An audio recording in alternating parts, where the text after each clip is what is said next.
La série de consultations politiques nationales s'est poursuivie ce jeudi au Palais du Peuple de Kinshasa. Le secrétaire général de la majorité présidentielle et président de l'Assemblée nationale s'est entretenu avec le président du MPCR, Jean-Claude Vwemba. Ce dernier a confirmé son adhésion au processus de la mise en œuvre du dialogue national. Le chef du gouvernement avait séjourné IAP à New York et à Washington aux États-Unis d'Amérique, visite au cours de laquelle il y a eu des entretiens avec les différentes personnalités américaines. Dans ce journal, nous ferons le point avec Jérôme Sekana, qui est directeur général de l'agence Galaxy Media et journaliste économique. Et puis les 20 Congolais arrêtés en Afrique du Sud et accusés de vouloir renverser le président Joseph Kabila vont comparaître au tribunal régional de Pretoria le 27 février prochain. La défense a finalement obtenu les reports de leur comparution au cours de la séance de ce jeudi. Et voilà, à toutes et à tous, merci d'avoir choisi Télé 50 pour vous informer à travers cette nouvelle édition du journal. 4 jours après, les consultations se poursuivent ce jeudi au Palais du Peuple de Kinshasa. Le secrétaire général de la majorité présidentielle, le président de l'Assemblée nationale, Obé Minakou, a conféré avec le président du MPCR, l'honorable Jean-Claude Vwemba. Ce dernier a en outre confirmé son adhésion au processus de la mise en œuvre du dialogue national. Consultation politique. De lundi à jeudi, plusieurs leaders politiques ont conféré avec le président de l'Assemblée nationale, secrétaire général de la majorité présidentielle, Obé Minakou. Ce jeudi, c'était le tour du président national du MPCR, Jean-Claude Vwemba, d'être reçu. Et il a démontré son appréhension du dialogue national voulu par le chef de l'État, Joseph Kabila Kabange. Dès lors qu'il y a déjà un contact entre les hommes et les femmes, l'aboutissement et la prolongation n'est certes pas quelque chose d'incompatible. Ce ne sont pas des conditions, ce sont des préalables que nous donnons. Parce que dans le cadre de concertation, vous n'avez pas besoin de donner de conditions puisque nous sommes là. Les contacts entrepris devront donc permettre la matérialisation des assises du dialogue national visant la cohésion et l'unité de la nation congolaise. Vous le savez, le Premier ministre Augustin Matata Ponyo avait quitté Kinshasa dimanche 3 février pour un séjour aux États-Unis d'Amérique, précisément à New York et à Washington. Le chef du gouvernement a eu des entretiens avec les différentes personnalités tant du monde politique et diplomatique américain. De retour au pays, Matata Ponyo s'est prêté ce jeudi à l'exercice des restitutions de son séjour au pays de l'oncle Sam. Suivez.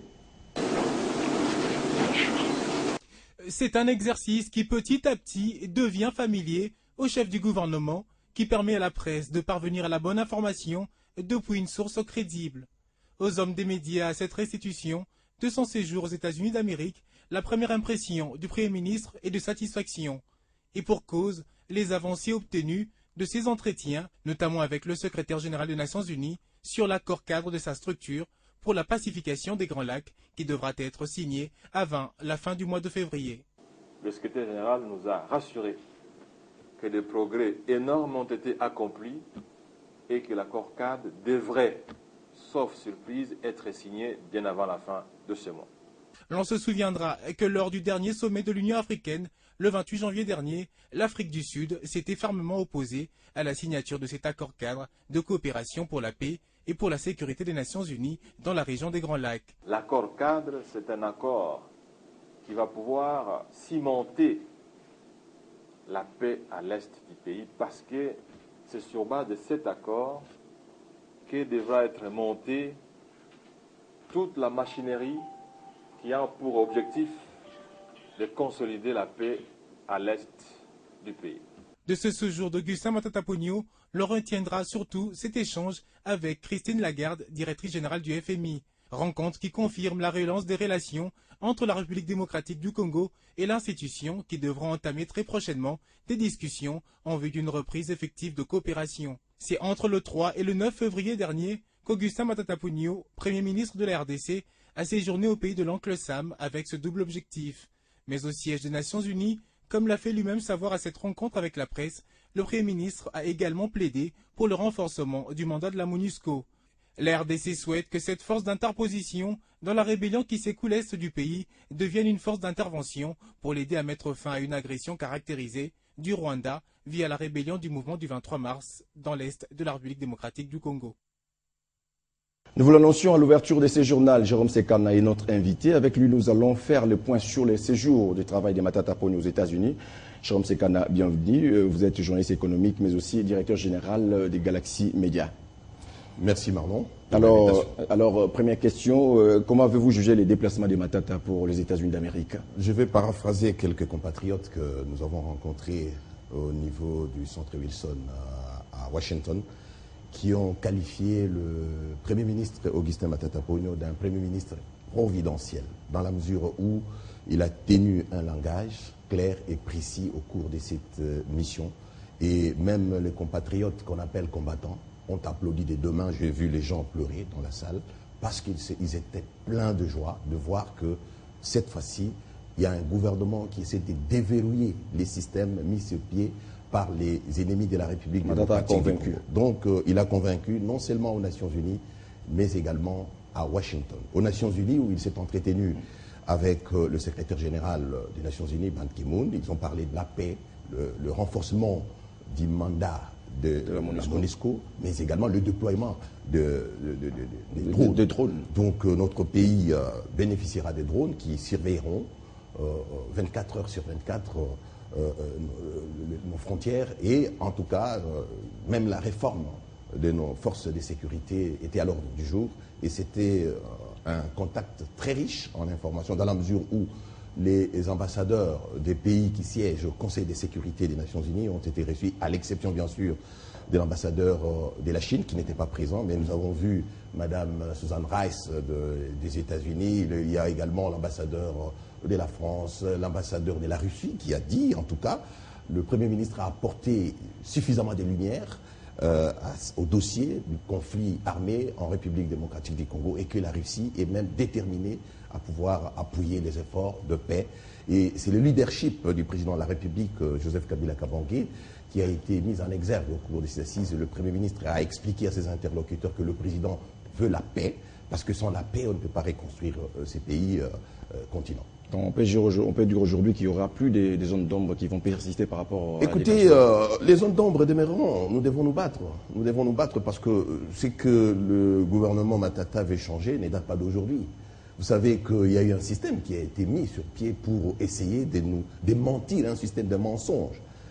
Je peux vous donner quelques exemples.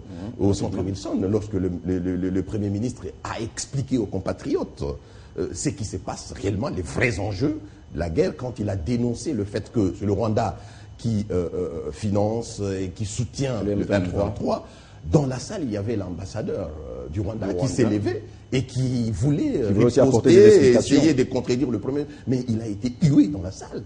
Et je vous dis que je pense que les choses ne se passeront plus comme par le passé, dans la mesure où toutes les dispositions ont été prises. Et nous avons vu que le gouvernement a mis les bouchées doubles pour essayer de déjouer. Nous sommes venus à bord d'un même train, d'ailleurs, de New York à Washington, avec l'épouse de Kagame et sa fille. Et tout le... Donc, vous comprenez qu'on ne choisit pas les voisins. Mais nous devons faire un effort pour que ceux-là qui cherchent à nous prendre ce qui nous appartient de droit ne puissent pas venir prendre parce que nous ne savons pas gérer. Exactement. Puisque vous êtes journaliste économique, nous allons parler un peu de la Bien sûr que oui. Donc, est-ce que Matata Ponyo a-t-il créé un véritable lobbying sur le plan économique? Si oui, quelles en sont les pièces? Le lobbying, pas seulement sur le plan politique, parce que je venais de vous parler sur le plan sécuritaire, mais sur le plan économique, les efforts du gouvernement ont été salués et applaudis des deux mains. D'abord, au niveau de Christine Lagarde, qui est la directrice générale du Fonds monétaire international, et même du côté de la Banque mondiale. Du côté du Fonds monétaire international, la stabilité du cadre macroéconomique étonne les experts du Fonds monétaire international. Vous savez que nous avons un taux d'inflation de 2,7%, le plus bas de l'Afrique subsaharienne. Nous avons un taux de croissance économique parmi le plus fort, 7,2%. Et nous comptons, pour l'année en cours, arriver jusqu'à 8,2. Donc, ils ont constaté que réellement, les cadres macroéconomiques est stable. Tous les efforts ont été consentis et les critères ont été remplis pour que nous puissions conclure haut la main le programme PEG 2, mais c'est à cause de la gouvernance. Et nous avions parlé sur ce plateau de cette question, la cause de la gouvernance dans les secteurs des ressources naturelles, notamment dans les secteurs miniers. Le gouvernement a fourni un effort, il a publié plus de 304 contrats sur les sites du ministère des Mines, mais il y avait les contrats communés qui a été qui a posé problème. On n'a pas publié les contrats parce que selon la GECAMINE, il y avait seulement les procès-verbaux de l'Assemblée générale. Rapidement, Donc, qu'est-ce que nous pouvons attendre? Nous pouvons attendre ceci. Oui.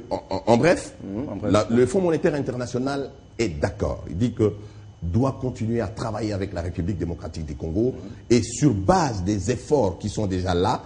Et le Fonds monétaire international attend discuter. Il y a des experts du Fonds monétaire international qui vont arriver pour essayer d'évider le problème de la gouvernance dans les secteurs des ressources naturelles. Et ce qu'il faut retenir, c'est que le gouvernement est en train maintenant de préparer ce qu'on appelle la lettre d'intention que le gouvernement doit envoyer au Fonds monétaire international. C'est une feuille de route qui sera discutée avec le Fonds monétaire international pour permettre la mise sur pied d'un autre programme triennal, le PEG 2 ayant échoué. Il faut nécessairement... Moi, je comprends que la matière, elle est tellement abondante. Il faudra m'inviter dans un cadre beaucoup Exactement, plus... ça sera fait, sans problème. Merci à vous d'avoir répondu à toutes nos différentes préoccupations. Je rappelle que vous êtes journaliste économique, mais aussi directeur général des Galaxies Médias. Merci. Autre chose, les 20 Congolais arrêtés en Afrique du Sud et accusés de vouloir renverser le président Joseph Kabila Kabange vont comparaître au tribunal régional de Pretoria le 27 février prochain. La défense a obtenu les reports de leur comparution au cours de la séance de ce jeudi. Ces Congolais avaient été inculpés pour tentative de coup d'État le 7 février dernier. À Limpopo, ils se sont entraînés au maniement des armes sous couvert d'une formation de gardes spécialisés dans la lutte contre les braconnages. Et puis, la régie des voies aériennes reste déterminée à assainir l'aéroport international d'Ndjili. Chaque jour qui passe, l'équipe Bilinga Abdallah s'est fait violence à rendre ces sites aéroportuaires aux normes internationales. C'est ce qui explique le déroulement des travaux de la casse des avions non volants, encombrant en séjour inutilement certains espaces. Travaux supervisés, rappelons-les, par le directeur général de la RVA. Suivez. Loin de son bureau, à la merci du soleil, c'est un bilingué Abdallah en forme et déterminé à parfaire. L'une des missions lui assignées, celle de permettre à l'aéroport international de Ndjili de garder son niveau de site aéroportuaire moderne. En réalité, le site ne fait plus objet de grands travaux, outre celle de rénovation, après ceux de sa piste intervenus l'année dernière. Tous ces avions, la plupart abandonnés par des sociétés d'aviation qui n'ont duré l'espace d'un matin, iront à la casse. L'objectif étant surtout d'assainir tous les coins et recoins jusqu'à l'aérogare. Ce sont des avions qui n'étaient plus dédiés à l'aviation. C'était pratiquement des épaves. Et le gouvernement avait décidé que cet hangar technique soit débarrassé de ces épaves. Et quelques semaines plus tôt, dans le cadre d'une mission de contrôle parlementaire initiée par l'Assemblée nationale, une dizaine de députés nationaux avaient visité de fond en comble les installations de l'aéroport international de Ndjili. Ils en étaient sortis plutôt satisfaits. Preuve d'une amélioration sensible apportée aux conditions d'accueil des passagers par la régie des voies aériennes. L'instruction du gouvernement à ce sujet est claire. On doit débarrasser de tous les aéroports congolais des avions qui ne sont plus dédiés au transport de personnes ou de marchandises. Principale porte d'entrée du pays par voie aérienne, l'aéroport de Ndjili figure sur la liste des sites d'atterrissage de secours de navettes spatiales américaines, et ce, grâce à sa piste, dont la longueur est de loin bien supérieure à celle des aéroports africains et occidentaux. On prend les larges dans ce journal, direction l'Inde. Le président français François Hollande est à New Delhi pour une visite d'État de 2 jours, soit du 14 au 15 février 2013, sur son agenda des rencontres politiques et surtout économiques. Mais sa visite est contestée par une frange de la population indienne avec 2 principaux points de mécontentement, les nucléaires et l'attitude de l'Élysée dans une affaire de viol impliquant un diplomate français. Les manifestations demandent avant tout l'annulation des négociations entre le gouvernement français, la compagnie Areva et le gouvernement indien. En 2009, la compagnie française avait signé un premier accord ouvrant la voie